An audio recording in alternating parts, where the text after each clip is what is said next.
안녕하세요. 저는 흔히 겪을 수 없는 불운을 맞고 겨우 친자식을 찾은 홀몸입니다. 제게는 4대 독자 외동아들이 하나 있어요. 아들 귀한 세상에서 아들을 가져 축복까지 많이 받았는데 사실상 제가 이 기쁨을 온전히 누리고 산 지가 얼마 안 됩니다. 세상에는 우리 원대로 되는 일이 참 없어요. 이번 경험을 통해서 인생이 기구하게 흘러갈 수 있다는 걸 알게 되었고, 그 덕분에 가족의 소중함도 크게 깨우쳤는데요. 한편으로는 왜 많고 많은 사람들 중 나한테 그런 일이 일어났을까 하늘이 원망스럽기도 했습니다. 부모된 입장으로서 세상 전부인 자식을 잃었을 때의 괴로움과 다시 재회했을 때의 감격은 한 사람 인생을 쉽게 무너뜨릴 만큼 무서운 경험이지 않습니까? 불과 작년에 제가 그런 일을 겪었습니다. 아직도 제게 일어났던 시련이 꿈이 아닐까 생각하네요. 지금부터 기구했던 저의 이야기를 들려드리겠습니다. 제가 청춘이었던 시대에는 대부분이 20대에 결혼을 해 아이를 낳고 가정을 꾸렸지만 저는 30대가 되어서야 시집을 갔습니다. 노산 때문인지 임신이 잘 되지 않다가 운이 좋아서 아이를 얻을 수 있게 되었어요. 임신한 지 한 7개월이 되었을 때쯤 산부인과에서 검진을 갔었는데 그때 뱃속의 아이가 아들이라는 말을 듣고 온 집안이 들썩이며 경사가 나섰습니다.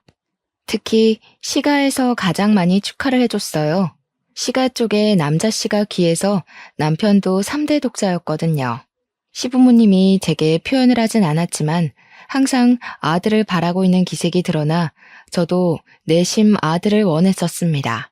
며느리 입장이다 보니까 시부모님 기대에 부응을 하고 싶었으니까요. 제가 초음파 검사를 하고 온 다음 날 시가에서는 너무 기쁜 나머지 잔치까지 벌였는데요. 저희가 경기도 외곽 쪽에 살고 있어서 도둑 들지 않을 만큼 대문을 열어놓고 지내는 주택이었는데 그날 시부모가 동네 사람들까지 불러다 마당에서 고기 파티를 벌였습니다. 마치 조선의 왕후나 된 것 마냥 엄청나게 귀한 대우를 받아 저 또한 기분이 들떴던 날입니다. 그리고 제 남편 되는 사람은 보기 드물게 착하고 성실한 사람이었어요. 저를 만나기 전까지는 내내 일만 해서 여자한테 쑥스러움을 많이 타는 쑥맥이기도 했습니다. 시댁에서 전부 남편더러 결혼 못하고 혼자 살면 어쩌냐고 그렇게 걱정을 했다던데 저 덕분에 남편 인생이 구제되었다면서 그 부분 또한 시부모가 많이 칭찬해준 부분이었어요. 그렇잖아도 자기 아들 살렸다고 저를 좋아하는 상황이었는데 거기다 제가 아들까지 뵀으니 시가에서 저는 정말 왕후나 다름없었습니다. 세아가 네가 우리 집안을 살린 거다. 정말 고마워. 앞으로 네 건강은 이시엠이 몫이니 아무런 염려 말거라. 어쩜 이렇게 예쁜 며느리가 내게 들어왔을꼬. 원래 며느리 사랑은 시부라지만 저는 시부보다 시모에게 애정을 듬뿍 받았습니다.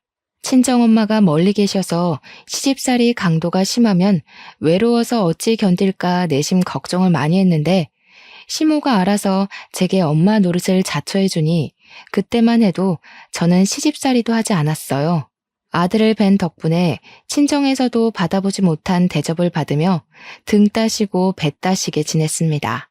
그런데 중요한 건 이런 시모의 다정한 태도가 결국 가면이었고 길게 가지 못했다는 겁니다. 제가 출산하고 난 후 시간은 전부 저를 등 돌리고 아예 집 밖에 내몰기까지 했다는 거죠. 그 이유는 당황스럽게도 제가 아들이 아닌 딸을 낳았기 때문이었어요. 저도 상당히 혼란스러웠던 결과였습니다. 분명 초음파 검사로는 아들이라고 들었는데 낳고 보니 딸이라뇨. 제 아이는 조기 출산으로 태어났는데요. 품에 한 번 안아보지 못하고 인큐베이터 신세를 지게 되었고 저 또한 출산 후 바로 혼절을 하는 바람에 탯줄 끊는 아이를 눈에 담지 못했어요. 남편이랑 시모는 출산하는 동안 제 곁을 지켜주고자 했으나 일을 해야만 해서 함께하지 못했고 시부가 대신 밖에서 저를 기다리고 있다가 결과를 들었다고 합니다. 제가 잠깐 잃었던 의식을 되찾았을 땐 남편부터 시가들이 제 주위를 둘러싸고 있었는데 표정들이 하나같이 싸늘하게 굳어 있었어요. 저한테 늘 따스한 웃음만 보여주며 내 딸, 우리 딸 해주던 시모도 얼음장처럼 차가운 얼굴을 하고 있었습니다. 그렇게 차가운 얼굴로 뱉는 말씨는 제가 알던 시모 목소리에서 확 돌변해 있었어요. 깼니? 지금 정신없을 거 아는데 너 때문에 지금 온 식구가 발칵 뒤집어졌다. 내 뭐 하나 물어보자. 병원 오진인 거니 아니면 우리한테 거짓말을 한 거니? 네? 거짓말이라뇨. 뭘 말씀하시는 거세요? 뭔가 오해하신 것 같은데 저는 한 번도 식구들한테 거짓말한 적은 없어요. 어머님이 제일 잘 아시잖아요. 그럼 대체 뭐야? 네 말은 지금 병원이 잘못했다는 거네? 어떻게 아들인지 딸인지도 몰라, 애미라는 사람이. 나 참 살다 이렇게 기가 찬 김칫국은 처음이다. 제가 의식을 막 찾았던 터라 정신이 없는 상황이어서 판단을 빠릿빠릿하게 못하고 있었는데 마찬가지로 당황해 있던 남편이 대신 흥분한 시모를 말렸고 시부모를 일단 밖으로 보냈습니다. 그리곤 제게 상황을 찬찬히 설명해 주었어요. 나도 어떻게 된 사실인지 모르겠어. 분명 아들이라고 한 거 나도 들었는데 나중에 와서 보니까 딸이더라고. 딸이면 뭐 어때? 요즘은 딸이 더 귀하대. 엄마 아빠는 옛날 사람이잖아. 너무 신경 쓰지 마. 제 뱃속에서 나온 아이가 딸이라고 말하는 남편의 발언을 듣고 제 사고 회로는 그것에서 멈춰버렸습니다. 좀 많이 놀랐어요. 태몽도 항소 태몽을 꿔서 당연히 아들인 줄 알았는데 본의 아니게 시가에 제대로 한 방 먹여버린 셈이 돼버렸지만 곰곰이 생각할수록 시가 태도가 기분이 나쁘더라고요. 딸이라고 해서 시가 사람이 아닌 건 아니지 않습니까? 아들이든 딸이든 남편 씨를 받은 자식임은 틀림없고 자기네들한테도 엄연히 손녀잖아요. 또 저와 남편 사이에서 둘째가 날 수도 있는 거고요. 고작 아들, 딸 문제 때문에 이제 막 의식을 찾고 출산한 제게 그리 버럭 소리 지를 것까진 없지 않나요? 생각을 거듭할수록 너무 180도 돌변해버린 시부모 태도에 제가 더 서운해서 눈물이 났습니다. 하지만 제가 당당하게 사과받을 수 있는 기회는 처참히 무너져 버렸어요. 의사 선생님 하는 말이 이번 출산은 제가 노산이라 많이 힘겨웠던 시도였다고, 제 몸이 한 번 더 출산을 꿈꾸기엔 많이 버거운 상태라서 둘째까지는 힘들 거라고 말하는 거 아니겠습니까? 그 사실을 시가 사람들이 알자 제게서 아들을 보겠다는 작은 가망성까지 끊어내고서 등을 돌렸어요. 그래도 남편만큼은 제게 너무 과분하고 진국인 사람이었던지라 제 편에 서줬고 저는 오직 남편에게만 의지하면서 그렇게 딸을 키웠습니다. 남편은 정말로 아들이 아니어서 아쉬워하는 면이 없었어요.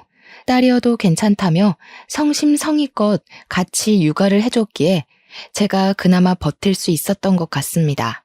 그럼에도 시집살이는 피할 수 없었는데요. 신혼 초에도 없던 시집살이를 갑자기 하게 되니 제 몸과 마음이 배로 힘들더군요. 그때마다 남편이 먼저 웃으면서 고생 많았다고 손을 잡아주곤 했는데 그게 그렇게 큰 위로가 되었습니다. 하지만 이 세상은 저를 무너뜨리기 위해 작정이라도 한 것처럼 제게 유일한 사람마저 앗아가고 말았는데요. 남편이 전봇대 설치 시공하는 일을 했는데 동료 직원의 실수로 감전사고가 일어난 겁니다.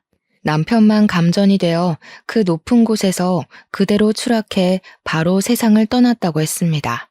저와 딸만 보고 살았던 사람인데 제가 가는 길 봐주지도 못하고 그렇게 보내야만 했어요. 그날은 제 세상이 완벽하게 무너진 날이기도 했었습니다.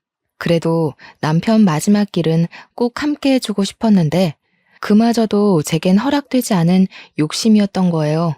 시모가 저를 장례식 입고도 못 밟게 했지 뭡니까? 우리 집안을 살릴 귀인인 줄 알았더니 순 원흉 덩어리였어. 내가 너를 집에 들인 게 천출의 한이다. 다신 우리 가문 앞에 낯짝 들이미는 일 없도록 해라. 2번 다시 내 앞에 나타나봐. 너랑 네 딸내미 아주 시궁창에 빠뜨려 버릴 테니까. 시모는 제 가슴팍으로 약간의 돈이 든 봉투만 팩 던져준 채 돌아섰어요. 저는 결국 빈소 안에 몸을 들이지 못하고 딸을 업고서 장례식장 주변만 돌았었습니다. 발인식 날 멀찍이 서 남편 떠나는 걸 보면서 그렇게 오열을 했던 기억이 나네요. 차라리 시가 사람들이 처음부터 제게 모질었다면 제가 이렇게까지 배신을 느끼진 않았을 겁니다. 저더러 3대 독자 남편 구제해준 것만으로도 고맙다고 절절 매던 시가들은 그저 욕심을 숨기고 있었을 뿐이었던 거예요. 정말로 남자씨 하나 때문에 사람이 그토록 철면피 같은 가면을 쓸 수 있다는 것도 놀라웠고, 가면 벗은 진짜 얼굴색이 얼마나 무서운지도 제대로 느꼈던 경험이었습니다. 제가 그냥 순진했던 거죠. 그 길로 저는 아이를 홀로 키웠습니다. 친정에 갔을 수도 있지만 친정도 어려운 형편으로 지내고 있는지라 제가 가면 짐이 될 걸 알기 때문에 함부로 찾질 못했어요. 그래서 서울 주변을 전전하다가 구청에서는 한부모 가족센터를 소개해 주더군요. 구청에서 집도 도와줬는데 방이 하나 있었고 거실이라 부르기 민망한 규모와 작은 주방이 있는 곳이었어요. 전에 살던 시가보단 열악한 환경이긴 했지만 추위를 피할 수 있다는 생각에 얼마나 감사했는지 모릅니다. 그리고 그 동네 단지에는 복지센터뿐만 아니라 저처럼 한부모 가정도 많이 산다고 들었습니다. 저는 아이를 키우면서 낮에 한 번씩 복지센터를 찾아가 다른 엄마 아빠를 만나며 일자리를 알아보기 시작했어요. 감사하게도 복지센터에서 일자리까지 소개받을 수 있었습니다. 아이를 떼어놓을 수 없기 때문에 집에서 하는 일을 소개받았는데 재택 일이라도 체계적인 곳은 나름 근무복지가 잘 되어 있더라고요. 그렇게 제가 시작한 일은 호스피스 병동이나 특수아동, 기초수급자 집안에 보내는 비누를 만드는 것이었습니다. 처음엔 뜨거운 액체를 사용해야 되는지라 화상을 입기도 하고 손이 성취하나 힘들었지만 그것도 시간 지나다 보니 금방 익숙해지더군요. 그 일을 하면 월 80에서 120만 원 정도 들어왔는데 구청 덕분에 집세는 안 나가고 복지센터에서도 지원받는 물품들도 따로 있다 보니까 저와 딸 둘이 먹고 살 수 있을 정도는 되더라고요. 저는 제가 입는 것, 먹는 것 아끼면서 딸애한테 최대한 남의 집 자식 하는 만큼 키우려고 노력을 다했고 아이가 유치원 다닐 나이만큼 컸을 때는 집 밖을 나가 일자리를 알아봤습니다. 집 근처에 빵집이 있었는데 거기 카운터로 들어갔다가 나중에는 제빵 일을 배우기 시작했어요. 빵 냄새가 좋기도 했고 또 우리 딸이 완전 빵순이라서 제가 빵집 일을 하는 걸 굉장히 좋아하더라고요. 딸은 저를 살게 하는 원천이나 다름없었습니다.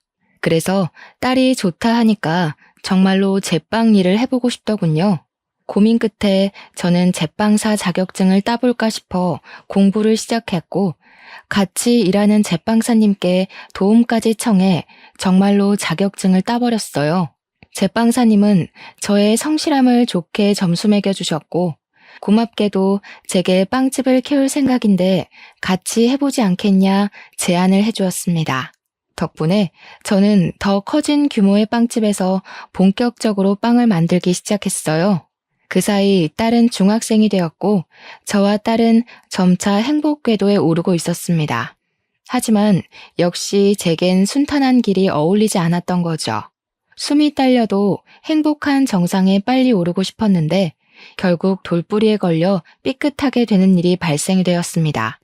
딸이 학교에서 과학 시간에 혈액형 검사를 했는데 실험 과정에서 자기가 A형이 나왔다고 하더라고요.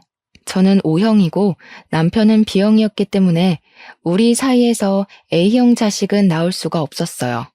딸이 아무렇지 않게 하는 말에 살짝 당황했지만 애들이 직접 했다는 실험이라는 걸 감안하면 분명 오류가 있었을 거라 생각이 들더군요. 그래서 그러려니 넘겨버렸습니다. 그러나 그 문제는 몇 년 후 제 발목을 다시 붙들었는데요. 그렇게 붉어진 혈액형 파장은 제 인생을 송두리째 흔들어버리고 말았어요. 딸이 고등학생이 된 후 학교를 찾아온 헌혈 차량에서 친구들이랑 같이 헌혈을 했다고 했거든요. 그런데 거기서 간호사가 헌혈 전 피 검사를 했는데 A형이라고 했대요. 이젠 딸이 검사지까지 들고 온 상황이라 빼도 박도 못하게 A형이라는 거였고 저는 그대로 다리에 힘이 풀릴 수밖에 없었습니다. 어떻게 이럴 수가 있겠습니까? 제가 다른 남자를 만나 불경스러운 짓을 한 적이 없는데 이게 말이 되는 건가요? 딸이 제 혈액형은 알아도 남편 건 모르는 상태입니다. 제가 일부러 말하지도 않았어요. 그래서 저 혼자 딸이 가져온 검사지를 보면서 며칠간 혼란에 잠겨 시간을 보냈습니다. 너무 떨렸어요. 제 딸이 맞는데 아닐 수도 있다는 확률이 생겼다는 게 겁이 났습니다. 왜 그런 일이 생겼는지 도무지 알 길이 없었어요. 이 사실의 실마리를 풀기 위해서는 혈액형보다 좀 더 확실한 방법이 필요했습니다. 저는 끝내 딸과 친자 검사를 해보기로 마음먹었고 딸의 칫솔과 제 것을 들고 기관을 찾았어요. 떨리는 가슴을 안고 받은 친자 검사 결과지는 결국 저를 절망하게 만들었습니다. 친자 관계가 인정되지 않는다. 그야말로 청천벽력 같은 사실이었어요. 그렇게 기재된 문장을 믿을 수가 없어서 몇 번이고 뜯어보았죠. 눈물이 앞을 가려 마음을 추스르고 보느라 한참 동안 기관에서 자리를 뜨지 못했습니다. 도대체 어떻게 된 일일까요? 당연히 내 새끼라고 17년을 끼고 살았던 딸인데 어쩐지 지금 생각해보니 복지센터 사람들이 저랑 딸을 보고 안 닮았다고 얘기를 번번이 했었어요. 그게 결국 이렇게 될 징조였나 봅니다. 그땐 저 혼자 제 딸이랑 닮았다고 생각하며 살았거든요. 근데 정말로 저와 딸이 혈육이 아니라서 안 닮은 거였다니 충격은 거듭될수록 사그라들기는커녕 제 숨통을 계속 조여왔습니다. 이 일을 어쩌면 좋을까 싶어서 한동안 시름시름 앓다가 저는 동료 제빵사님께 부탁해 하루 휴가를 내고 제가 출산했던 산부인과를 찾아갔습니다. 그 병원은 이미 원장님과 직원들이 싹 다 바뀌어 있더라고요. 사정 모르는 직원들에게 옛날 이야기를 하면 이해를 해줄지 모르겠지만 우선은 제 사정을 구구절절 늘어놓으며 눈물을 보였습니다. 다행히도 직원분들은 제 사정에 놀라서 당시 병원 기록지를 뒤져 곧바로 보여주었어요. 촌이나 다름없던 곳에 있던 작은 병원이었던지라 저와 같은 날 출산을 한 산모가 딱 한 사람 더 있었습니다. 어떡해 어머님, 아무래도 병원 측 실수로 아이가 바뀐 게 아닌가 싶어요. 어떻게 일을 이런 식으로 처리를 했대? 좀 더 알아보시고 그 사람들 고소할 수 있는지 알아보셔요. 아이가 바뀌었다라. 저도 예측은 했지만 간호사가 직접 말해주는 건 타격이 꽤 컸어요. 저는 제가 출산했던 당시의 직원들을 죄다 찾아내 어떻게 된 사실이냐고 따져묻고 싶었지만 지금으로서 그걸 신경 쓸 겨를은 없었습니다. 고소할 여유가 없었다는 소리입니다. 제 친자식이 어딘지도 모를 곳에서 누군지도 모를 사람 손에 컸다는 사실만이 제 머릿속을 지배했어요. 저는 병원에 부탁해서 저와 같은 날 출산을 했다는 산모 집 주소를 받아 신뢰를 무릅쓰고 거길 찾아갔습니다. 무슨 정신으로 찾아왔는지 모르겠는데 막상 오니까 초인종은 차마 못 누르겠더군요. 만약 정말 아이가 바뀐 거라면 제 친자식이 이 집에서 아무것도 모르고 살고 있다면 과연 제가 친자식 앞에 이렇게 나타나도 되는 건지 이런저런 고민이 제 발목을 세게 쥐었어요. 그러던 중 뒤에서 누구냐고 묻는 남자 목소리가 들렸는데요. 돌아보니 남학생 하나가 서 있었거든요. 그 학생이 저더러 자기 엄마 친구냐고 묻는데 저는 학생 질문은 전혀 안 들리고 얼굴만 눈에 들어오더라고요. 그리곤 그 남학생 앞에서 단숨에 눈물을 흘릴 수밖에 없었습니다. 정말 소름 돋게도 남학생의 모습이 죽은 제 남편과 똑 닮아있지 뭡니까? 죽은 남편을 마주하는 것 같아서 가슴이 너무 두근거렸던 저는 그대로 주저앉아 버렸습니다. 학생이 저를 급히 챙겨주며 집안에 들여주었는데 집안에는 이 학생과 함께 단란한 모습을 하고 있는 가족 사진이 참 많이 걸려 있었어요. 역시나 이 학생은 이 집 부모와 닮은 구석이 하나도 없더군요. 사진을 보고서 제 친아들일지 모른다는 확신이 조금 더 들었습니다. 학생의 부축을 받고 소파에 앉아 있는데 잠시 뒤 저와 또래로 보이는 아줌마가 나타났어요. 저를 보며 어리둥절한 표정을 짓고 있는 그분이 바로 저와 같은 날 같은 병원에서 출산한 아줌마였습니다. 저는 왈칵 올라오는 눈물을 흘리면서 그 아줌마 앞에가 무릎을 꿇었어요. 넙죽 엎드리자 아줌마랑 학생 둘 다 놀라서 저를 황급히 말렸습니다. 제가 염치 없이 잘 살고 있는 집안에 찾아온 건 정말 죄송합니다. 꼭 부탁드리고 싶어서 실례를 무릅쓰고 찾아왔어요. 혹시 아드님 혈액형이 어떻게 되는지 물어봐도 될까요? 갑자기 무슨 일인지 모르겠는데 우리 아들 말하는 거지요? 우리 애는 B형이에요. 도대체 누구신데 그러시나요? B형이라는 소리를 듣고 저는 남편과 같은 혈액형인 학생을 한 번 더 바라봤습니다. 제가 예측하고 있는 친자 사실과 한 발 더 가까워진 셈이었어요. 제가 1990년에 한 산부인과에서 출산을 했습니다. 초음파 검사를 통해서 아들인 줄 알고 있던 뱃속의 아이가 태어나 보니 딸이라고 하더군요. 그런데 그 딸이 커서 제게 그런 소리를 하는 겁니다. A형이라고요. 하지만 저는 O형이고 제 남편은 B형이거든요. A형 자식이 나올 수 없지 않습니까? 그거 참 당황스러운 소식이네요. 따님이 잘못 측정한 게 아니고요. 그런데 그게 지금 이렇게 찾아오신 거랑 어떤 관련이 있는 거죠? 경기도 산부인과에서 출산한 적 있으시죠? 빨강 지붕 뒤에 있는 산부인과요. 1990년 4월 18일에 혹시 아이를 출산하지 않았나요? 제 말을 들은 아줌마는 깜짝 놀라면서 자기 아들 태어난 날이 그날이라고 하였습니다.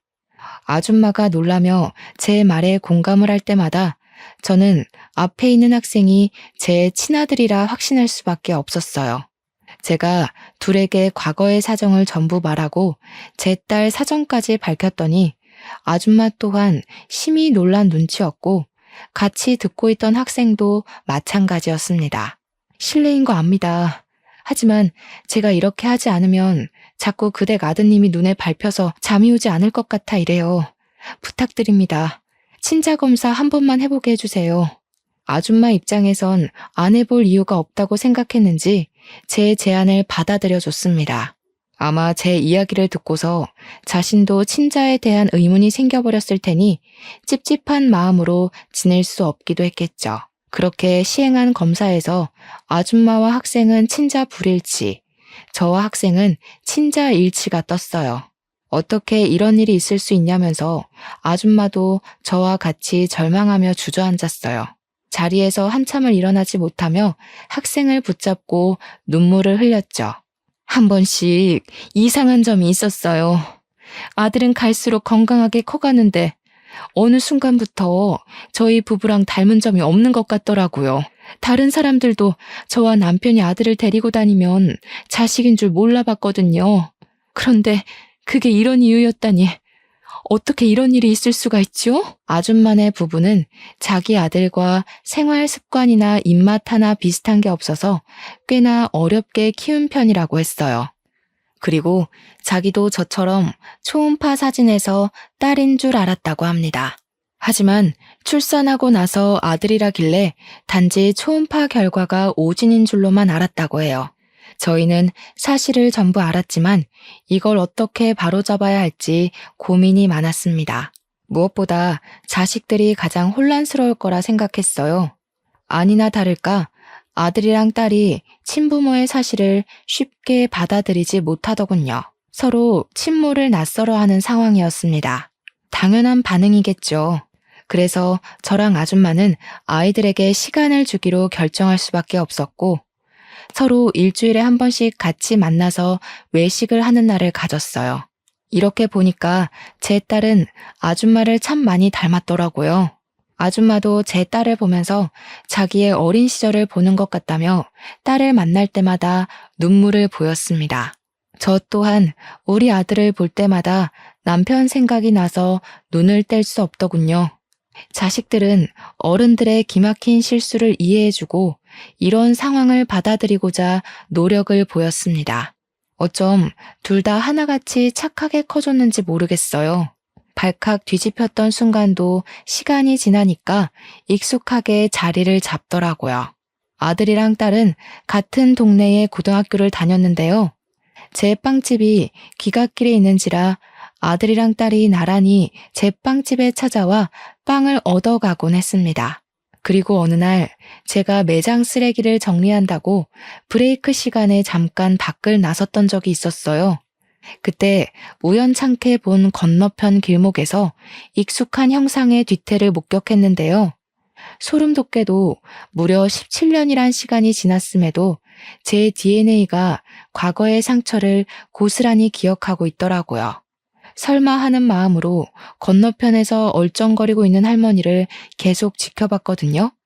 역시나 할머니가 얼굴을 보이자마자 저는 손에 들고 있던 쓰레기통을 놓쳐버릴 수밖에 없었습니다.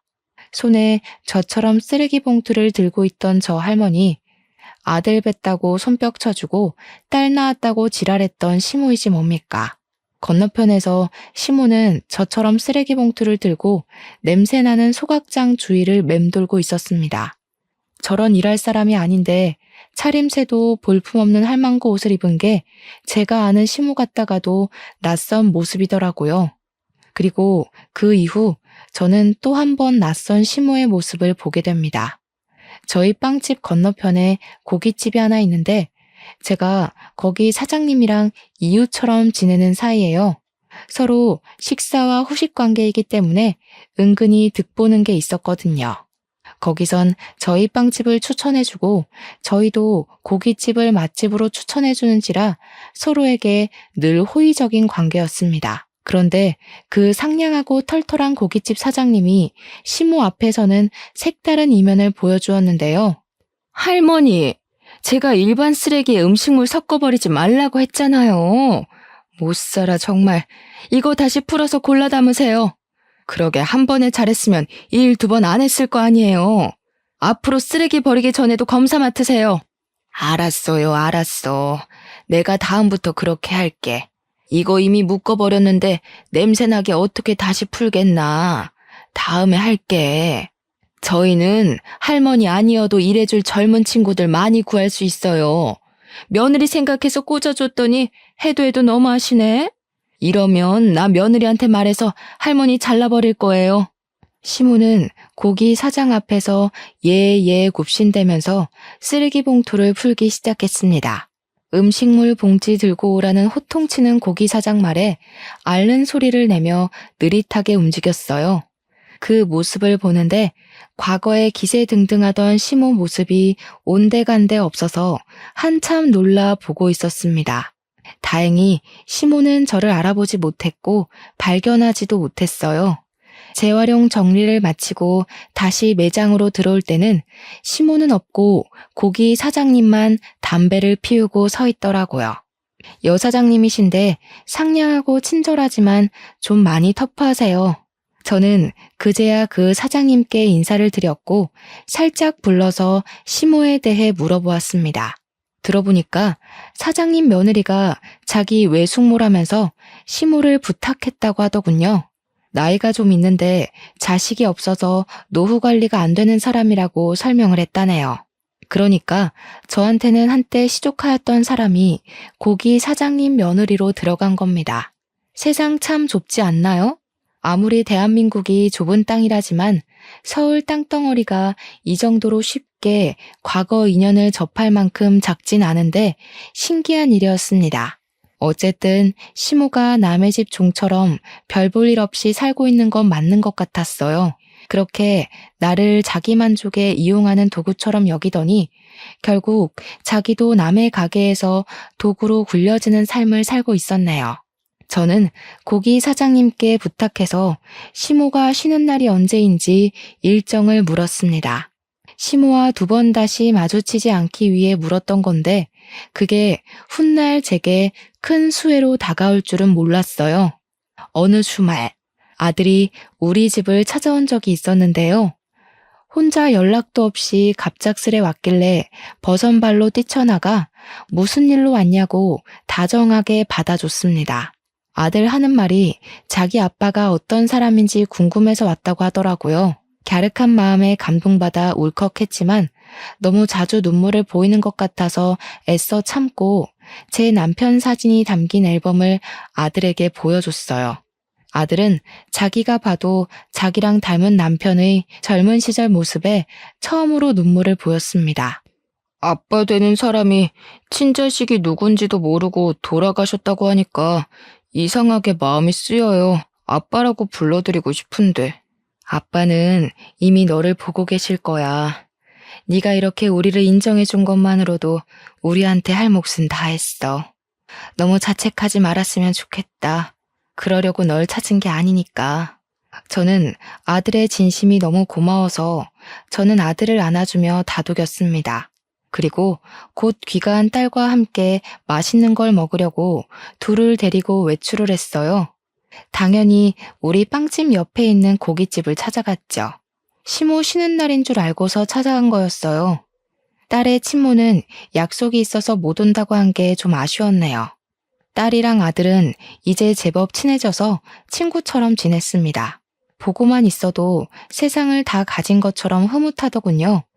그때 제 귀로 어딘가 익숙하고 소름 돋는 목소리가 들려왔는데요.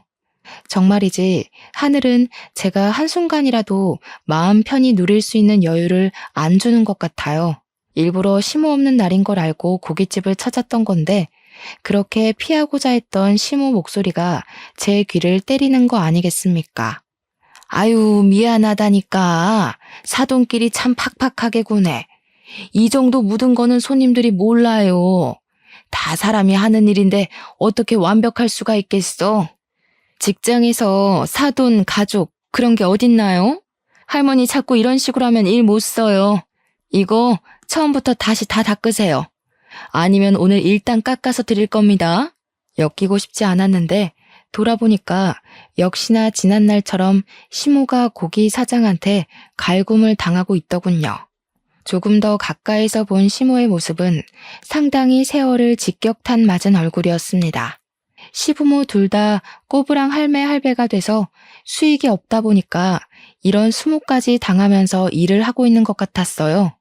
하긴 효도해줄 아들이 세상을 뜨고 없으니 자기들 손으로 노후를 벌어먹고 살 수밖에 없겠죠. 저는 그런 시무를 무시하고서 애들을 데리고 계산을 하기 위해 사장님께 말을 걸었습니다. 그랬더니 시모가 먼저 저를 알아보고 아른 체를 하더군요. 아니 애미야, 네가 여긴 어쩐 일이니? 어머나, 이 애들은 다 누구야? 설마 너 그새 재혼해서 애 하나 더 낳았니? 제 딸도 버젓이 서 있는데 시모는 제 아들만 뚫어져라 쳐다보았습니다. 그 모습을 보니까 과거에 아들 좋다고 미쳐 날뛰던 시모 모습이 생각나는 거 아니겠어요? 제 아들이 남편을 좀 많이 닮은 편이었는데 그게 시모 눈에도 그랬나 봐요. 여전히 저를 함부로 밀치면서 제 아들 앞을 차지해 손을 덥석 잡더라고요. 애미야, 이 아이는 누구니? 어쩜 우리 아들이랑 이렇게 똑 닮았을까? 우리 아들한테 숨겨둔 자식이 있었다고 해도 믿을 지경이네. 너는 아빠 이름이 어떻게 되니? 제 아들에게 접촉된 시모 손이 더럽게만 느껴져서 저는 시모의 손을 딱 내치며 제 아들을 뒤로 숨겼습니다. 그리고는 차라리 모든 사실을 알고 고통받으라고 시모한테 숨김없이 제 사정을 다 밝혀주었죠. 그러자 시모가 훗날의 처지도 모르고 기함을 하면서 기뻐하더라고요. 마치 과거에 제 초음파 소식을 듣고 동네 잔치를 벌였던 것처럼요.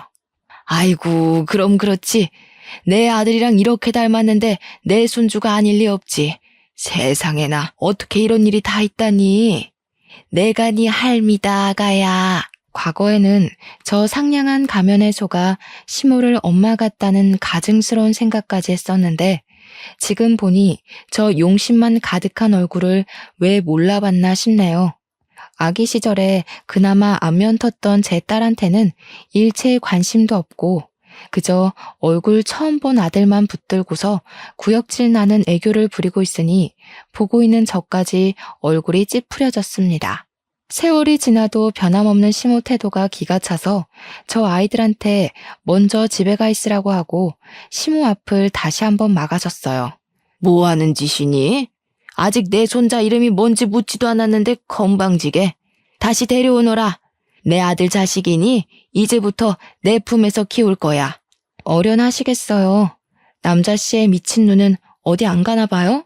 남자씨 마른 집에서 혹독하게 굴려졌으니 그쪽도 당한 만큼 저한테 갚아주고 싶었겠죠. 저를 갈구면서도 원래 며느리들은 다 그렇게 배우는 거라고 하셨죠? 잘 들으세요.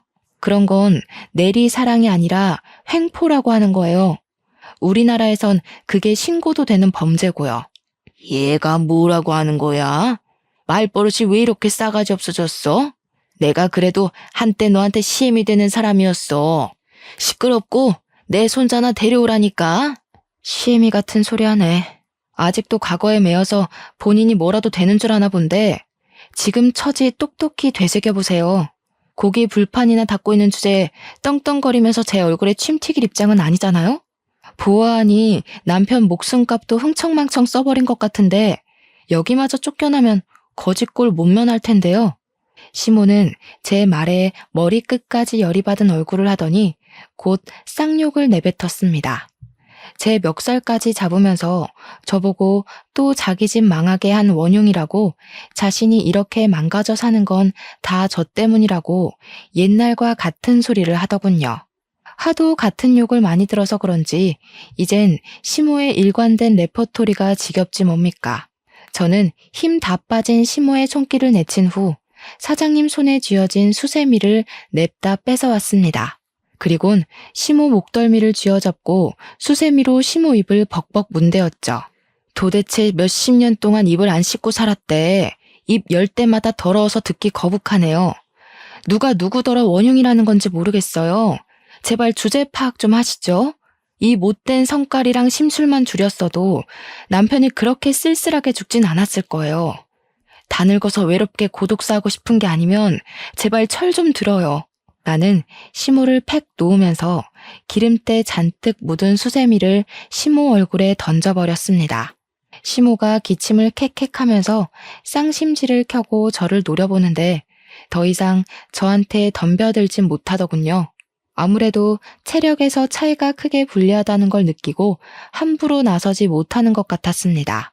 우리 사정을 고스란히 다 듣고 있던 고기 사장님은 시모의 실체를 알고서 턱 빠지게 입을 벌렸고, 시모에게 그딴 정신머리로 사니까 지금 벌 받는 거라고, 양심 있으면 손자 같은 거 찾지 말라며 같이 호통쳐 주었습니다. 그리고 고기 사장님이 그 자리에서 시모를 해고해버렸어요. 시모는 돈줄이 끊기자 체면 다 구기면서까지 고기 사장 앞에 무릎을 꿇었는데요. 사장님 바지가랑이를 잡으면서 해고만은 안 된다고 사정을 했어요. 그 모습이 참 비굴하고 고소하더라고요. 고기 사장님은 그런 시모한테 사과를 왜 나한테 하냐면서 또 강하게 소리를 쳤고, 시모는 그제야 제 앞으로 머리를 조아리며 그동안의 행실에 대해서 사과를 했습니다. 무려 17년 만에요. 하지만 저는 그 사과마저 시모가 자기 밥줄 위해 가식적으로 용서를 빈다는 게 너무 눈에 보였습니다. 원래부터 용서할 마음 따위 눈꼽만큼도 없었지만 이런 상황에서도 진심이 없는 시모의 태도가 더는 사람으로 안 보이더군요. 노망난 할머니 다 됐네. 그쪽 팔자는 결국 이렇게 될 거였어요. 귀한 손주 잃고 죽을 때까지 남의 집 종노릇이나 하다가 눈 감을 팔자라는 거 그만 받아들이셨으면 하네요. 마지막으로 경고하는 겁니다. 저나 우리 애들 눈에 두 번 다시 띈다면 그땐 이보다 더 지독한 시궁창에 빠뜨려 버릴 거예요. 평생 후회하면서 눈물로 허송세월 보내길 바란다는 말을 마지막으로 저는 고깃집을 나와버렸습니다. 시모가 따라 나오며 저를 한서린 목소리로 불렀지만 고기 사장님한테 쫓겨나는 바람에 가게 문에 매달려 있느라 쫓아오진 못했어요. 그냥 과거의 상처로 묻힐 줄 알았던 기억을 이렇게 다시 마주한 것도 놀라운데 제 속에 있는 할 말까지 다 해버리게 될 줄은 정말 몰랐네요. 시모한테 당했던 수모에 비하면 제 호소는 짧고 굵은 한 방이었지만 시모는 제가 따로 벌을 주지 않아도 이미 벌을 받고 있던 처지인 것 같아 충분히 속 시원했습니다. 제가 빵집 때문에 이 자리를 떠날 수 없으니 시모가 떠나주길 바라는 마음으로 2번 다시 나타나지 말라고 했거든요. 하지만 거짓골 대고도 제게 고개 빳빳이 들던 시모가 말뿐인 제 제안을 어디 지키겠습니까? 그래서 그건 제가 따로 고기 사장님한테 부탁했어요. 고기 사장님한테 얘기해 시조카를 통해서 시모가 영영 이 길목에 못 나타나게 만들었습니다. 다행히 고기 사장님이 시조카한테 시엄마 입장인지라 시조카가 고기 사장님한테 강력하게 주장을 못했나 보더라고요. 그러니 어디 감히 시모가 버팅길 수 있었겠습니까? 시자를 계급처럼 생각하던 시모는 결국 평생 시가 대접은 못 누려보고 외가 쪽 친척 나부랭이 정도의 취급만 받다가 저 세상으로 가겠네요. 시모를 쫓아내고 찾아온 평화는 생각보다 저에게 깔끔하고 시원한 기분을 만끽하게 해주었습니다. 이젠 저도 내 새끼들과 저 스스로를 지킬 만한 힘이 생겼다는 걸 증명해 보인 셈이기도 해서 제 자신이 얼마나 기특한지 모릅니다. 제 아들이 버젓이 살아있는 한 시모가 언제 또 저희 앞에 나타날진 알 수 없어요. 하지만 더는 저런 늙은 할망구 따위 하나도 두렵지 않습니다. 제가 시모에게 경고했던 대로 또다시 모습을 드러낸다면 정말 시궁창으로 밀어버릴 각오도 이미 하고 있어요. 덤빌 테면 덤벼봤으면 좋겠네요. 더 이상 제가 그 집안에 손실 보는 일은 없을 겁니다. 차차 가정에 안정이 찾아오고 아이들도 무럭무럭 커서 현재는 벌써 둘 다 대학생이에요. 이렇게 오기까지 무려 20년이 걸렸고 안정기가 지속된 건 2년 정도 되었습니다. 그래도 시모를 마지막으로 대적한 게 2년 전이라 지금은 꽤 많이 잊혔어요. 그럴 수밖에 없도록 저희에게 또 다른 기쁜 소식이 찾아와서 정신없는 상태거든요. 글쎄, 우리 애들이 연애를 한다는 거 아니겠습니까? 솔직히 그 얘기를 들었을 때 처음에는 저랑 사돈되는 입장이 좀 이상하긴 했어요. 왜냐면 딸도 내 자식, 아들도 내 자식이잖아요. 그건 사돈 집안도 마찬가지고요. 그래서 애들이 처음 관계를 밝혀주었을 때 당황하긴 했지만 법적상 문제없는 사이인 걸 알기 때문에 결국 저와 사돈 집안은 우리 자식들 사이를 적극 응원해주는 방향으로 마음 쓰고 있습니다. 아, 그리고 호적은 본래 생모 밑으로 호적을 옮겼어요. 이것 또한 고민을 많이 했던 부분인데 아이들 선택에 맡겼더니 아이들이 생모 밑으로 호적을 옮기되 양가 집안 어른들에게 전부 엄마 아빠라고 부르겠다더군요. 벌써부터 결혼까지 약속해서 양가와 함께 하겠다고 약속을 해주었습니다. 저희는 이렇든 저렇든 그냥 알아서 하라고 했습니다. 저와 사돈은 그저 내 자식들이 우리 곁에 있어주기만 한다면 그걸로 만족했거든요. 어떻게 이런 기막힌 인연이 다 있을 수 있단 말인가요? 제가 죽기 전에 이 정도로 심한 비탈길을 걸어보게 될 줄은 몰랐습니다. 평평한 시멘트 바닥을 밟기까지 비탈길 때문에 발바닥이 상처투성이가 되어버렸지만 그래서 시멘트 바닥의 소중함을 더 잘 알게 된 것 같아요. 지금의 행복이 남들보다 2배, 3배로 소중하고 기쁘다는 걸 말씀드리고 싶었습니다. 다들 한 번쯤은 인생의 고비를 겪어보지 않았습니까? 인생이란 게 늘 순탄하기만 했던 분도 언제 어떻게 삐끗하게 될지 모르는 거잖아요. 생각보다 스스로에게 주어진 고비가 좀 많이 힘든 편일 수도 있는데 그때마다 좌절할 만큼 하시고 올 만큼 우셨으면 좋겠습니다. 그리곤 탈탈 털고 꼭 일어나셔야 해요. 계속해서 일어나는 사람에게만 그만큼의 보상이 따르는 겁니다. 살아보니까 그래요. 그러니 특히 젊은 청년들이 이른 나이에 너무 다 이루려고 하지 말고 본인의 시기가 올 때까지 계속 일어났으면 싶어요. 인생은 그렇게 살아야 되는 거더라고요. 인생의 큰 틀은 결국 모두의 공통점이란 걸 아시고 매사에 희망을 갖고 사는 사람이 되었으면 합니다. 그만 글을 마쳐야겠네요. 다들 늘 평안하길 바래요. 고맙습니다.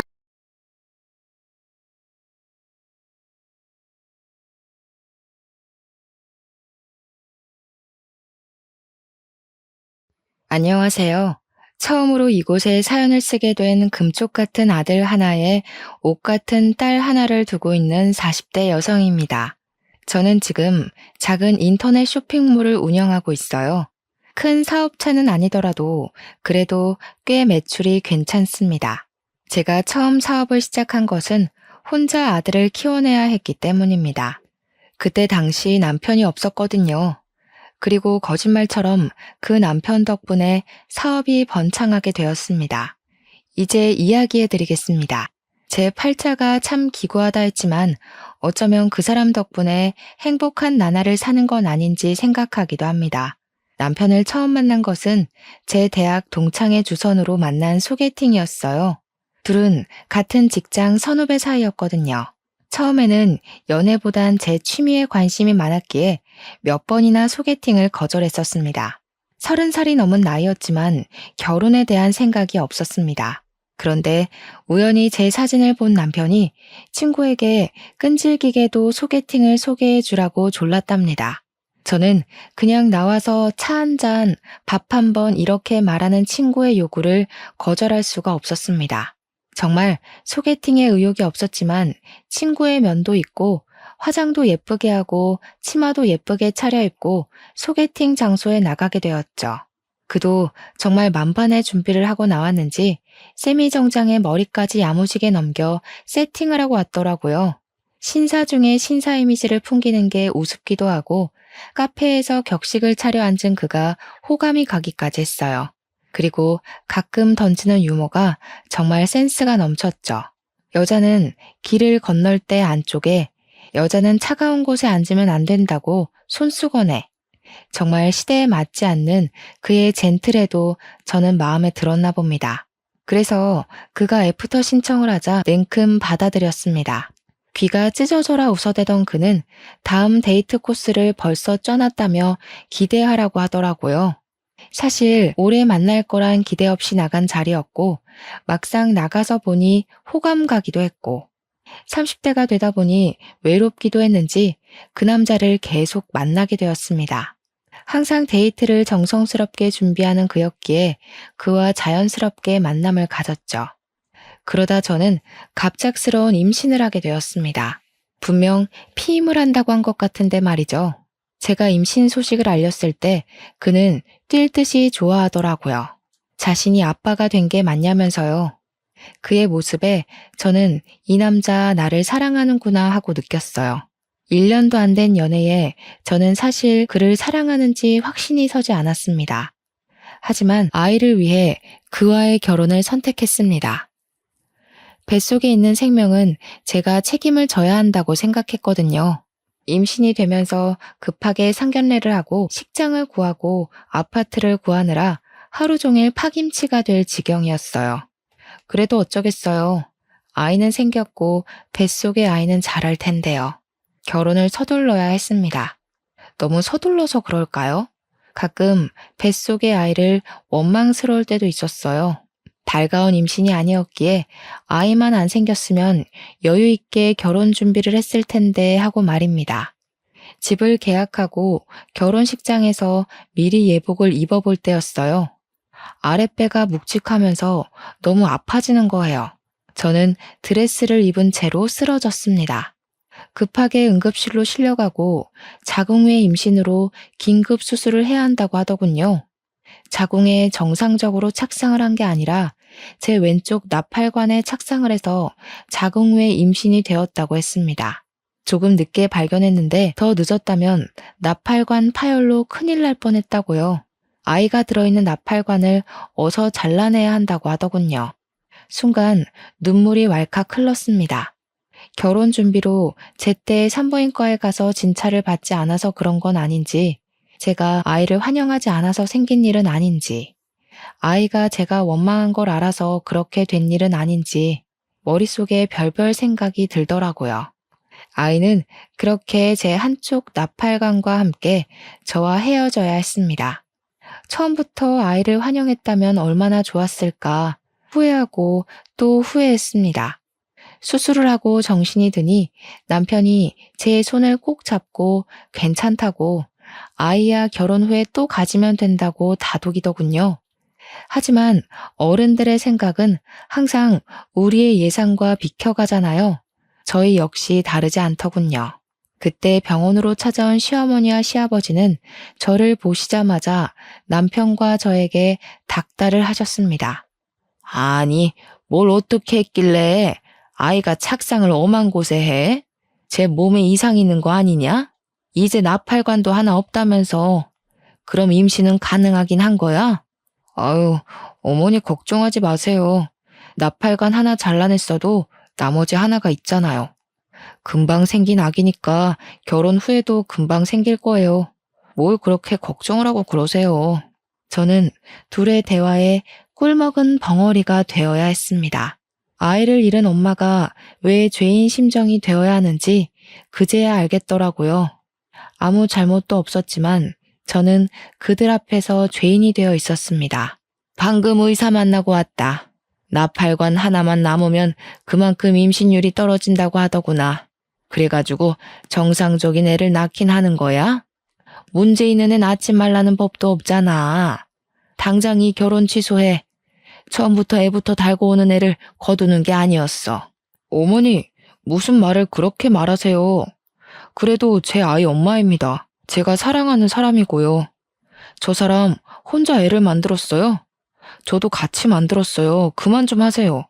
저희 결혼이고 저희가 함께하길 원해서 하는 결혼입니다. 시어머니는 얼굴이 새빨개지셔서 가방으로 남편을 때리셨어요. 내가 이런 놈을 낳고 미역국을 대접으로 먹었네. 이런 등신 같은 놈을 낳아놓고 이제껏 살았어. 지 엄마는 안중에도 없고 지 옆에 내 편만 들어 아주.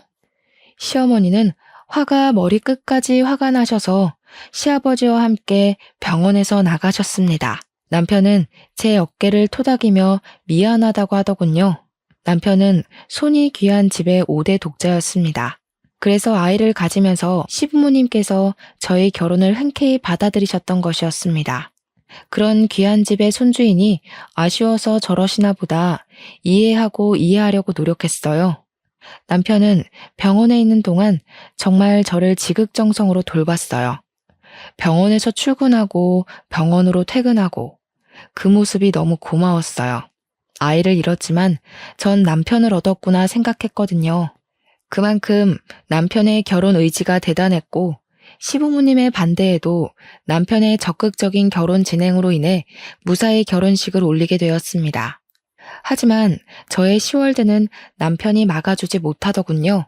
시어머니의 진노에 당연히 찾아올 거라고 예상은 했지만 시어머니의 임신 요구는 점점 심해지셨습니다. 전화를 하셔서 생리 주기부터 관계 빈도수까지 묻기 시작했습니다. 저는 엄청난 스트레스를 받기 시작했어요.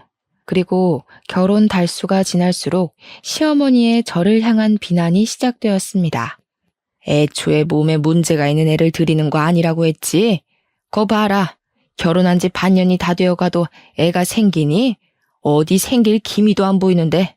어머니, 이제 겨우 반년이에요. 이 사람 정말 노력하고 있어요. 아침부터 꼬박꼬박 보약 먹고 출근하고 집에 와서는 임신에 좋다면서 운동도 열심히 한다고요. 이런 바보 같은 게. 그랬다면 진즉 생기고도 남았겠다. 예, 새아가, 네가 말해봐라. 왜 임신 소식이 없는지 네가 이야기해봐. 저는 어깨를 움찔거리며 어머니를 쳐다보다가 고개를 내리깔았습니다. 당장 너 그 일부터 그만두고 병원부터 다녀라. 나이가 30대 중반이면 이제 노산이다. 지금 아니면 임신도 못해. 알겠니? 애를 만들어서 일을 하든 애를 낳아놓고 일을 하든 그때 가서 해라. 알겠냐? 저는 작게 네라고 대답을 할 뿐이었습니다. 35살이 지나면 노산이라는 말은 들어봤습니다. 전 아직 30대 초반이었지만 어머님 말대로 이 시기가 지나면 임신이 어려울 수도 있다는 생각을 하게 되었습니다. 일단 저는 나팔관 하나가 없었으니까요. 그만큼 랜덤으로 임신 확률이 떨어지는 거니까요. 지금 생각하면 애를 못 낳는다고 뭘 그렇게 쥐잡혀 쭈그려져 살았는지 조금 더 당당하면 좋았을 걸 하는 생각이 듭니다. 남편을 소개해준 제 친구에게 이런저런 속풀이를 하며 저를 달래었습니다.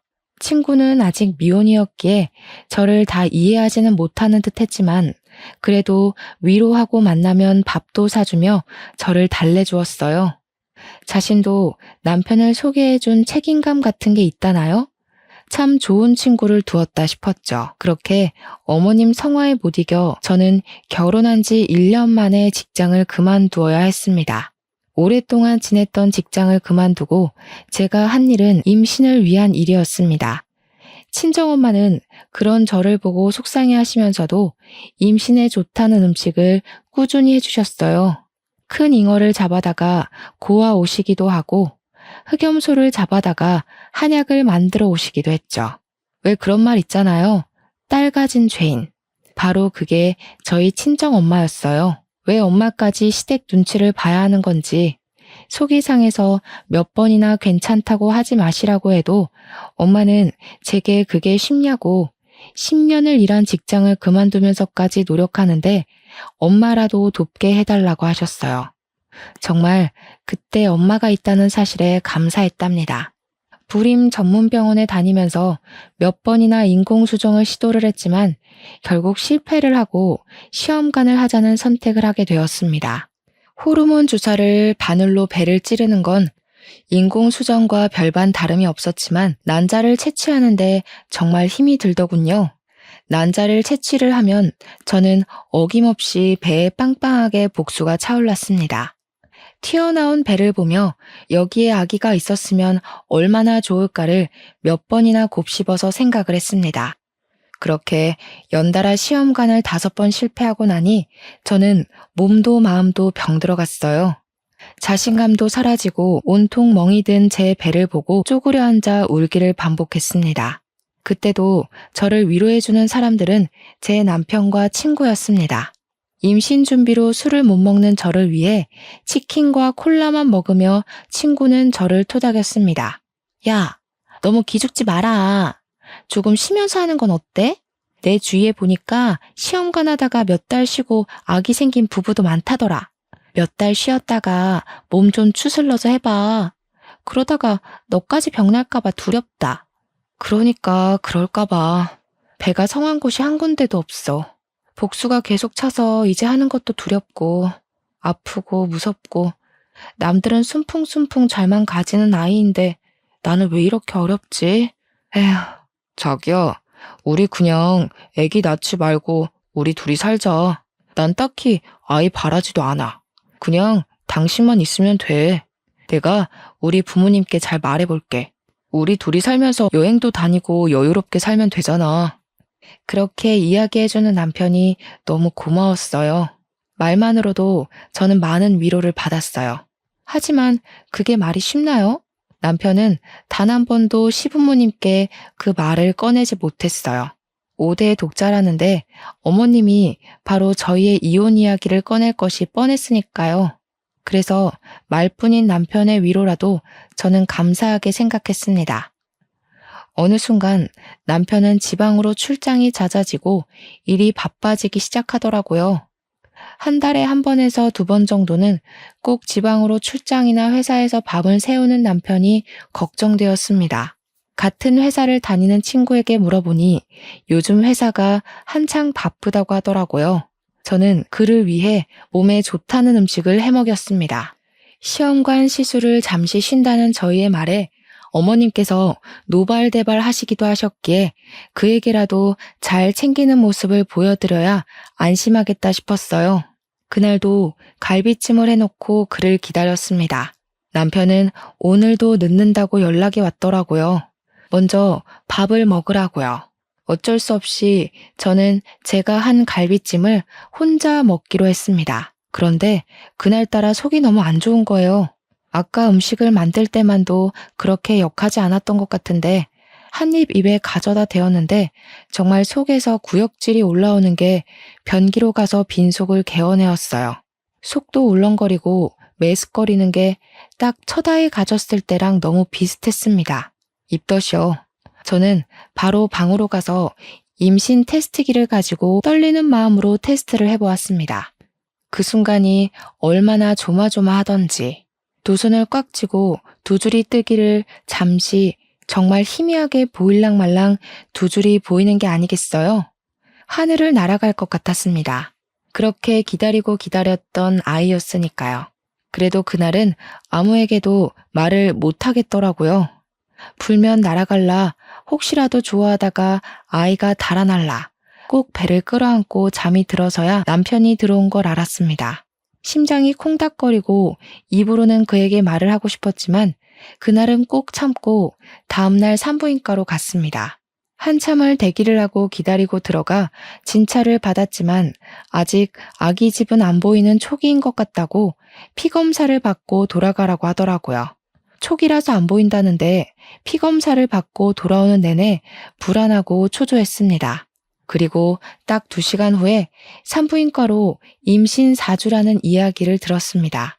드디어 기다리고 기다리던 아이가 찾아온 것입니다.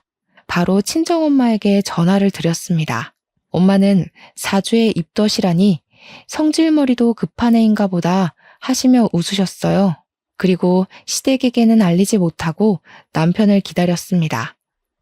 전화하면 기뻐할 것을 알았지만 또 전처럼 같은 실수가 되풀이되면 어쩌나 하는 불안감이 컸던 것 같아요. 남편은 그날도 밤이 늦어서야 집에 들어오더군요. 저는 남편에게 테스트기와 피검사로 4주차라는 것을 알려주었습니다. 그런데 남편의 표정이 하나도 기쁜 표정이 아닌 겁니다. 딱딱하게 굳어있는 그의 표정에는 미소가 없었습니다. 첫 아이 때와는 너무 다른 그의 표정에 저는 실망을 감출 수가 없었어요. 아이가 생긴 게 기쁘지 않냐고 물었더니 기쁘다.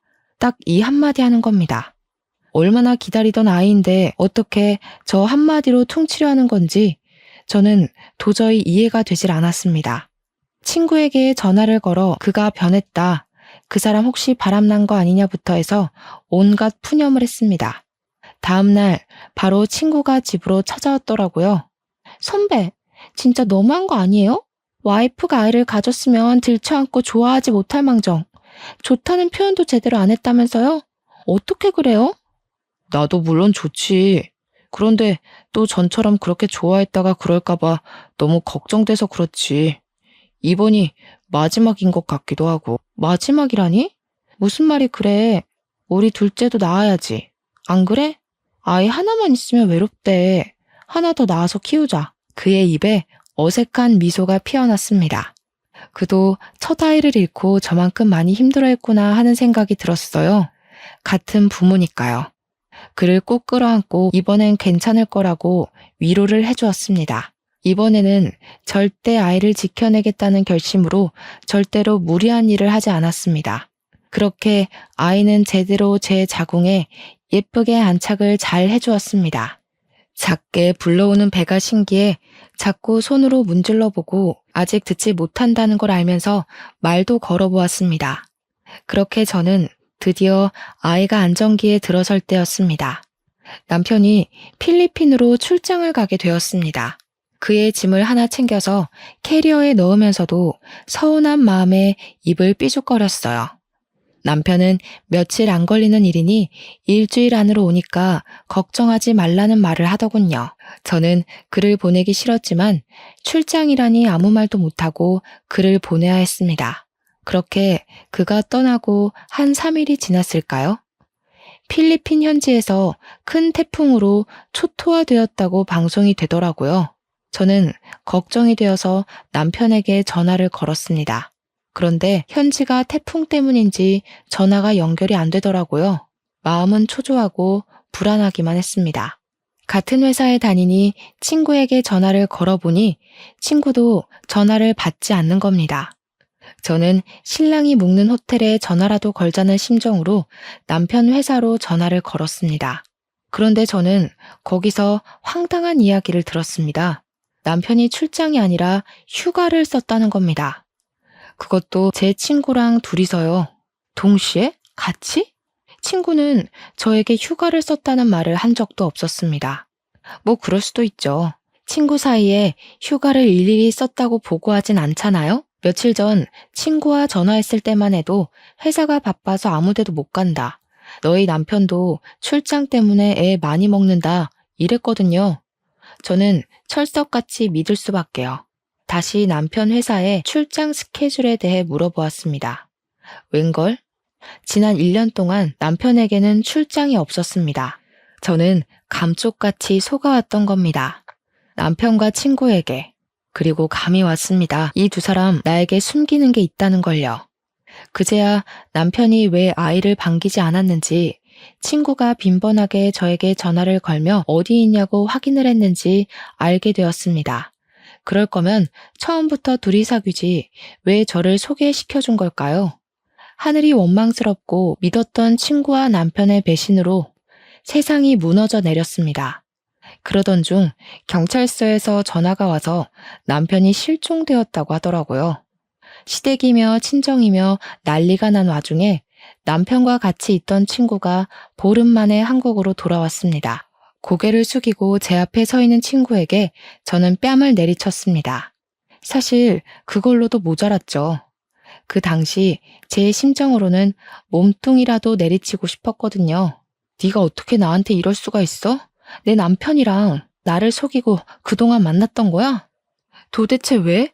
그럴 거면 차라리 이혼하라고 하지 왜 속였냐고. 처음에는 그냥 실수였어. 선배가 너무 힘들어해서 같이 술을 마시다가 같이 자게 됐는데 끊을 수가 없더라고. 그를 사랑하게 되었으니까. 어? 사랑? 그럼 그때라도 말했어야지. 너희들 사랑의 노름에 나까지 끼워놓지 말고 그냥 순순히 이혼하라고. 내가 그럼 그 사람이랑 계속 살았겠어? 아이까지 가졌는데. 그럼 이제 어쩔 셈이었는데? 유부남의 애아빠에 너는 나한테 미안하지도 않니? 그게 왜 내 아들 탓이냐? 네가 빨리빨리 애를 가졌으면 우리 아들이 그렇게 힘들어했겠니? 이야기 들어보니 그동안 얼마나 마음고생이 심했으면 남편이 밖으로 돌아. 어머니, 무슨 말씀을 그렇게 하세요? 남편이 바람난 게 저 때문이란 말 너무 하시네요? 이제 아이도 가졌는데 앞으로 어떻게 하라고 그런 말을 하는 거예요? 그러니 있을 때 잘하라는 말이 왜 있는데 그렇게 떽떽거리니 우리 아들이 밖으로 놔두는 것도 무리가 아니다. 그깟 애 하나 가졌다고 유세 부리냐? 아비 잡아먹은 애를 누가 반긴다고 그렇게 얼굴 빳빳하게 들고 서 있나 몰라? 사돈, 듣자 하니까 말 좀 가려서 하세요. 여기 저희도 있는 거 안 보이세요? 그동안 저희 애한테 그런 식으로 말씀하신 거예요? 시어머니는 친정엄마를 위아래로 훑어보셨어요. 이래서 사람은 가려서 사귀라는 말도 있는데 내가 집에 사람 하나 잘못 들여서 이게 무슨 꼴이냐? 지금 내 아들은 살았는지 죽었는지도 모를 판에 아휴 내가 말을 말아야지. 시어머니는 획 돌아서 가버리셨어요. 아무리 아들이 사라졌다지만 시어머니의 냉정함에 혀를 내둘렀어요. 어떻게 저렇게 태연하게 계실 수가 있는 건지, 혹시 남편은 주워온 아이가 아닌지 의심까지 들 정도였어요. 저는 배를 끌어안고 울고 또 울었어요. 갑자기 남편도 사라졌는데 아이 또한 아빠가 사라졌으니까요. 제대로 사랑 한번 못 받아본 아이가 가여웠어요. 돌아온다고 해도 바로 이혼을 할 생각이었으니까요. 그래도 이렇게 손 놓고 있을 수만은 없었습니다. 아이의 아빠니 일단 찾아놓고 죽이던지 살리던지 머리를 죄다 뽑아놓든지 하자고 생각하고 여기저기 전화를 돌리면서 남편을 수소문하기 시작했어요. 도움이 될까 싶어 교포 사이트에 들어가서 태풍 현지 소식도 보기도 했는데 워낙 큰 관광지라서 누가 사라져도 모를 정도더군요. 도저히 한국에서는 찾을 방법이 없을 것 같아 제가 직접 필리핀으로 가봐야겠다고 생각했습니다. 친정에서는 홀몸으로 어디 가냐고 저를 말리시더라고요. 이제 겨우 안정기를 지났는데 위험하다고요. 저 대신 친정아버지가 필리핀에 가서 알아보신다고 필리핀으로 이사 가시고 저는 집에서 엄마와 함께 지내게 되었습니다. 그런데 황당한 건 시부모님은 남편을 찾을 생각조차 안 하는 겁니다. 손 놓고 아무것도 안 하시고 궁금해하지도 않는 겁니다. 5대 독자가 귀환해 남의 집 대를 끊어놓네 마네하며 구박하실 때는 언제고 막상 아들이 실종됐는데 찾지를 않는다는 게 이해도 안 됐지만 남은 정마저 끊어놓은 사건이 일어나게 되었어요. 친정엄마와 있는 저희 집으로 시부모님께서 찾아오셔서 남편 사망보험금 수익자를 바꿔놓으라는 겁니다. 너희 남편 사망보험금 알지? 왜 결혼할 때 너희들 보험 들었잖아. 그거 수익자 이전 좀 하자. 우리 앞으로 돌려놓으렴. 네? 지금 무슨 말씀이세요? 그거 실비랑 사망보험금 얼마 나오지도 않았어요. 그런데 갑자기 수익자는 왜 바꾸자는 거예요? 왜 너희 다른 보험도 따로 들어놓은 것도 있잖아. 그것은 왜 빼냐? 그것도 있잖아. 전 말이 꽉 막혔어요. 생각하고 있지도 않은 보험까지 들먹거리며 저를 압박하는 게 이상했어요. 일단 당사자는 살았는지 죽었는지 모르는 상태인데 말이죠. 어머니, 지금 무슨 말씀하시는지 모르겠어요. 지금 그 사람이 죽었다고 생각하시는 거예요? 아직 그 사람 머리카락 한 올이라도 나왔어요. 그런데 왜 그 사람 죽은 사람 취급하세요? 너무하다고 생각하지 않으세요? 아무리 아들한테 정이 없어도 찾는 신용이라도 하시고 보험을 이야기하세요. 그리고 보험금 나와도 우리 아이 거예요. 그러니까 다시는 보험금 이야기도 꺼내지 마세요. 아이고, 저 도끼 눈 뜬 것 좀 봐라. 내 아들 죽여놓고 나도 죽일 셈인가 보네. 내가 내 돈으로 일평생 키워놓은 자식 죽은 돈 좀 받겠다는데 그게 이렇게 취급받을 일이냐? 아무리 배운 것이 없다지만 내가 아들 키워놓고 이런 취급받으려고, 아이고, 죽은 놈만 불쌍하지. 저는 시부모님의 등을 떠밀다시피 하면서 현관문 밖으로 밀어넣었습니다. 아무리 아들이 죽으면 남이라지만 어떻게 이럴 수가 있을까요? 몇 달 동안 남편은 소식도 없는데 부모들은 아들 사망보험금에만 관심을 가지다니요. 배는 점점 불러오고 산달이 되자 친정아버지가 이제는 남편의 장례를 치르자고 하더라고요. 아이가 태어나기 전에 하자고, 태어난 후에는 아이한테 안 좋을 수도 있으니 그 전에 하자고 하셨어요. 실종 상태라서 사망신고는 안 되어도 장례를 치를 수 있다면서요. 그만 보내주자는 말에 울고 또 울었습니다. 그렇게 저희는 시체 없는 장례를 치르고 빈 유골함을 납골 땅에 봉헌했습니다. 그런데 그날에도 시댁에서는 코빼기도 안 비치더라고요. 아들은 안중에도 없고 보험금만 이야기만 하시는 게 원망스럽기까지 했어요. 장례를 치르고 나니 이제 정말 그 사람은 저의 마음속에서도 죽은 사람이 되었습니다. 그래서 보험도 정할 겸 보험사에 문의를 했습니다. 보험사에서는 실종 5년이 되면 받을 수 있다고 말하더군요. 저는 수해 피해자들은 특별 실종으로 간주되지 않느냐고 물었습니다. 그럼 1년이 지나면 사망으로 인정해준다고 들었거든요. 일단 남편은 태풍으로 실종된 상태였으니까요. 실종 당시 비슷한 사람이 발견되어서 실종 5년이 있어야 한다는 겁니다. 비슷한 사람?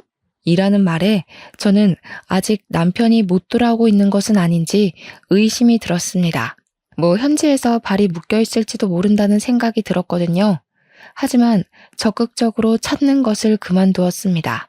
시댁이나 남편이나 이제 돌아와도 정남이가 뚝뚝 떨어져 신경 쓰고 싶지 않았거든요. 차라리 죽으면 돈이라도 받지 하는 생각이 들었습니다. 바람 피우다가 돌아온 남편 뭐가 좋다고 반기겠어요. 저는 아이를 혼자 낳아 기르게 되었습니다. 예쁜 아들을 낳은 것까지는 좋았는데 육아라는 게 보통 일이 아니었어요. 결국 저는 집을 내놓고 친정으로 들어가서 살게 되었어요. 일을 하면서 아이를 돌볼 수가 없었거든요. 그러면서 아이를 돌보면서 할 수 있는 일을 찾아보게 되었습니다. 인스타에서 아이들의 용품을 올리면서 파는 지인을 보게 되어 저도 같은 일을 하게 되었습니다. 그런데 벌이가 변변치가 않더군요. 아이는 자라고 돈 들어갈 때는 많아지는데 어떻게 할 수가 없으니 저는 자연스럽게 친정의 애를 맡기면서 다른 일을 병행했습니다. 낮에는 인스타 상품을 올리고 포장하고 배송하고 저녁에는 갈비집의 불판을 닦는 일을 했어요. 그런데 그곳에서 열심히 불판을 닦는데 누가 저를 알아보더라고요. 얼굴을 들어보니까 제가 아이들 운동화를 떼어다 파는 도매집 사장님이셨어요. 그는 왜 여기서 일을 하냐고 묻더라고요. 그는 워낙 서글서글한 사람이라서 그간 사정을 말을 했습니다. 그 뒤로 제가 짠해 보였는지 도배집을 들릴 때마다 아들 주라고 과자나 장난감을 쥐어주는 거예요. 아들이라도 데리고 가는 날이면 아들이 예뻐 죽겠다고 난리가 났습니다. 참 애들을 좋아하는 사람이라고 생각했는데 그가 저에게 데이트 신청을 하더라고요. 관심이 있다면서요. 하지만 전 그의 말을 거절했어요. 어쩌면 정말 남편이 살아있다면 이건 불륜이었고 그때 저는 연애할 틈이 나질 않았거든요. 그래도 그는 저를 찾아오며 가며 저와 아들을 알뜰살뜰 보살피더라고요. 기다린다면서 남편이 돌아와도 이혼이라는 걸 그는 알았으니까요. 참 듬직한 남자였어요. 그렇게 남편이 실종되고 5년이라는 시간이 후딱 흘러가더라고요. 저는 생각도 못하고 있었는데 경찰에서 전화가 왔어요. 사건 종결할 테니 남편 사망 처리하라고 하더군요. 귀찮은 말투에 해외 사건이니 이런 건 찾기 불가능이라고 툭 던지는 말투에 깊은 숨을 내쉬었습니다. 살아있으면 진작 왔을 시간이니 그의 사망 신고를 하고 저는 보험금이라도 위자료로 받아야겠다 생각했습니다. 그렇게 보험사로 가서 보험 문의를 하니 보험금이 제가 예상한 2억 5천이 아닌 7억이었습니다. 뭐가 이렇게 많나 봤더니 남편이 다른 보험 하나를 따로 들어놓고 불륜 여행 주제에 여행 보험까지 들어놓고 갔더군요. 참 기가 막히죠. 그래도 저는 그 돈을 감사히 받았습니다. 아들 잘 키우라고 돈은 넉넉하게 남겨뒀네 생각했습니다. 그리고 그 돈을 가지고 인스타의 작은 쇼핑몰이 아닌 인터넷의 쇼핑몰을 차렸습니다. 본격적으로 일을 시작하니 인스타에서 입소문이 크게 나면서 대박을 터뜨렸습니다. 드디어 숨이 트이는구나 싶었어요. 죽은 남편 덕이라고 생각했죠. 양심은 있구나 하고요. 그리고 거래처 사장이었던 그가 저에게 청혼을 했습니다. 남편도 사망 신고도 했고 사업도 자리 잡혔으니 자신을 받아주라고요. 5년 동안 한결같은 그를 어떻게 싫다고 할까요? 저희는 바로 결혼을 했습니다. 결혼을 하기 전까지 저는 그가 부자라는 사실을 몰랐습니다. 그는 이미 빌딩 몇 개를 소유할 정도로 그 지역에서는 유명한 재력가였더라고요. 왜 말 안 했냐 물어보니 악바리같이 버텨내는 저를 보고 나 돈 많으니 나한테 기대라는 말을 못했다네요. 재수없어 보일까봐 그때 당시 저는 그에게 곁을 내주지 않았었으니까요. 참 섬세하고 따뜻한 사람이었어요. 축복은 연달아 생겨온다고 하잖아요. 그 축복이 저에게 또 찾아왔어요. 그와 결혼한 지 몇 달 되지 않아 저는 둘째를 가지게 되었습니다. 그렇게 그 전에 바라고 바라던 임신이 그를 만나고는 순식간에 이루어지다니 그를 만난 것이 저에게 축복이자 선물 같았습니다. 그는 드디어 아들에게 동생이 생겼다고 얼마나 좋아하던지 그 모습에 또 감동을 했습니다. 그렇게 행복한 시간을 보내고 있는데 갑자기 누군가 현관문을 두드리며 초인종을 신경질적으로 눌러대는 겁니다. 제가 나가보니 전 시부모님이었습니다. 정확히는 실종된 남편의 부모님이죠. 그리고 그 옆으로 제 남편과 불륜을 저지른 친구가 있는 겁니다. 왜 찾아왔냐고 물어보니 전 남편의 사망보험금을 내놓으라는 겁니다. 네가 우리 아들 보험금 받아갔냐? 어디서 베어먹지 않은 행동이야? 어? 다른 남자랑 결혼했으면 내 아들 돈을 우리한테 줘야 하는 거 아니냐? 빨개진 어머님의 얼굴을 보고 저는 이를 꽉 깨물었어요. 그 돈은 절대 뺏길 수 없는 제 아들 돈이었습니다. 아빠에게 유일하게 받은 거니까요. 그게 왜 어머니 돈이에요?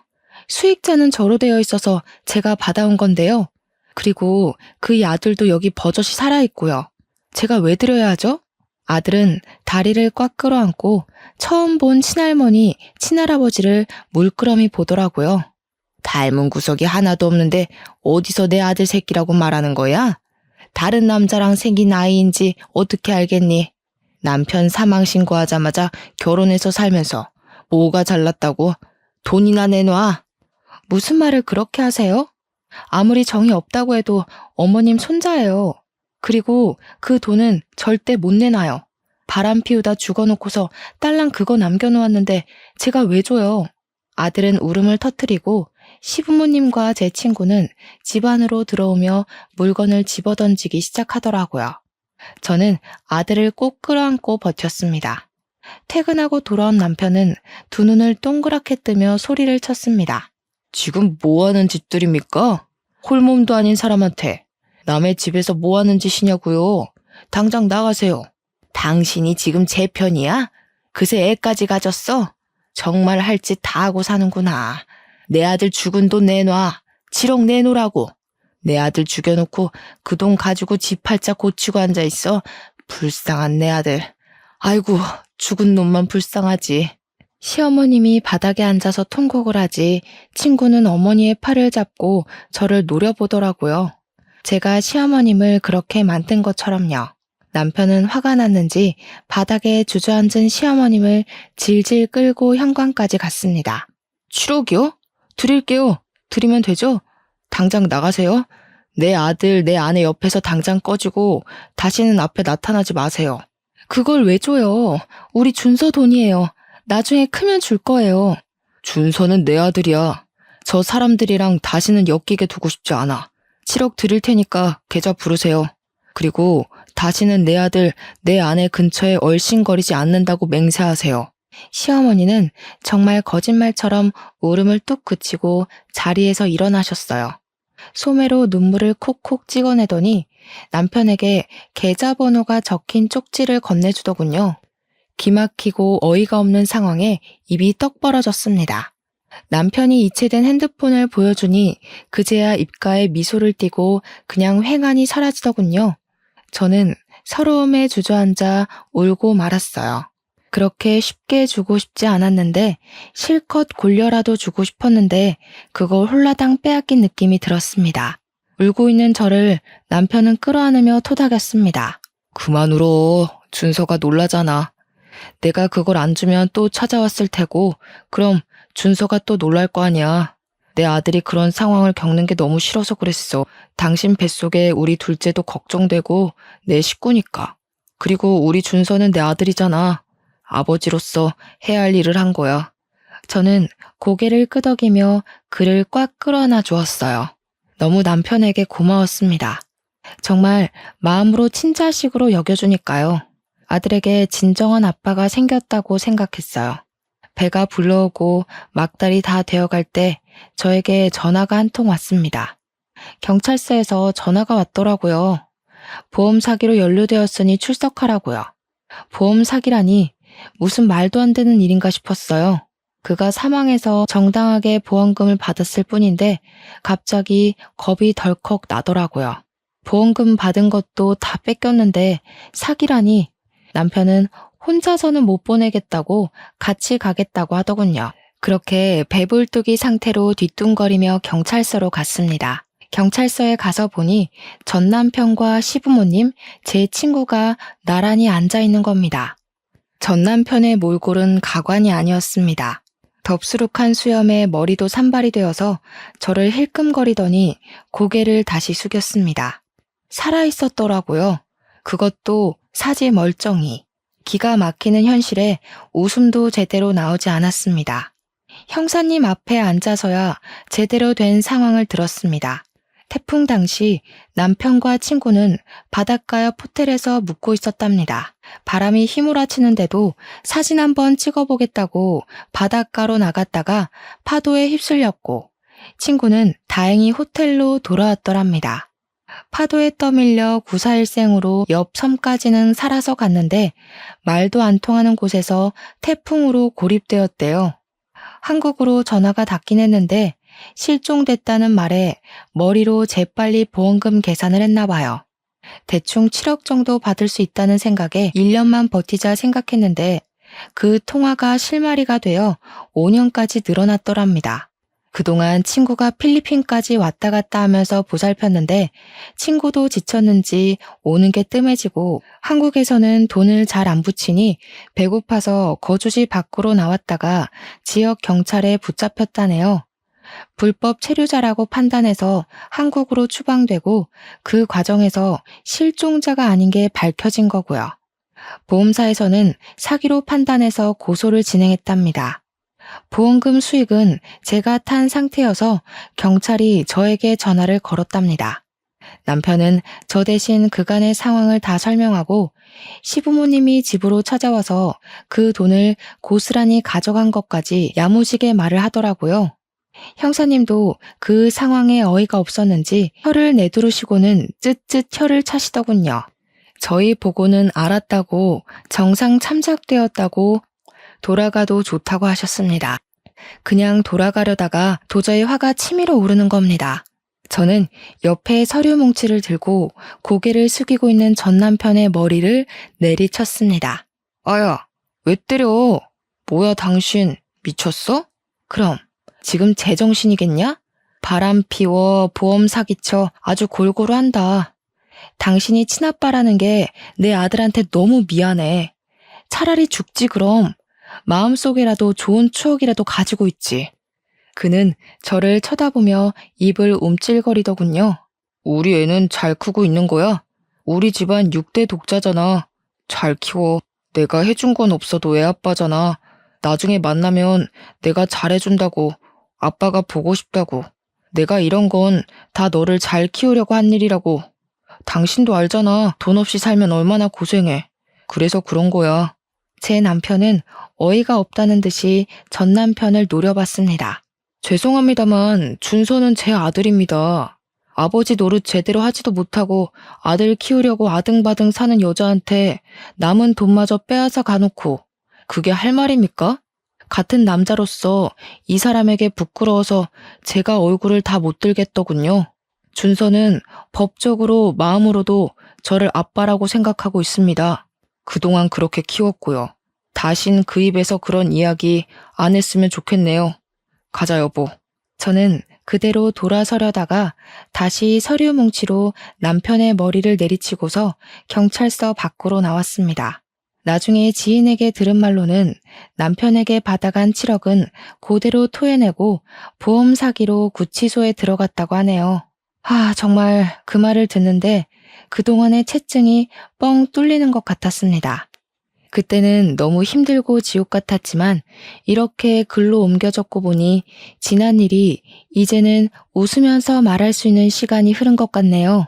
길지 않은 시간이었지만 저에게 상처만 준 결혼 생활에서 저는 금쪽 같은 아들을 얻어왔고 어쩌면 그 덕분에 지금의 제가 있다는 생각도 해봐요. 아등바등 쩔쩔매며 살지 않아도 괜찮습니다. 조금은 내 주장을 펼치며 살아도 괜찮습니다. 오늘도 다짐을 하고 또 해봅니다. 제 사연을 적어 올리게 된 것도 별별 사람들 속에 그래도 참고 또 인내하다 보면 좋은 일이 생길 거라는 겁니다. 원수 같은 전 남편이 저의 사업을 일으켜줬던 것처럼요. 말이 길어 이만 줄이겠습니다. 사연을 읽어주셔서 너무 감사드려요.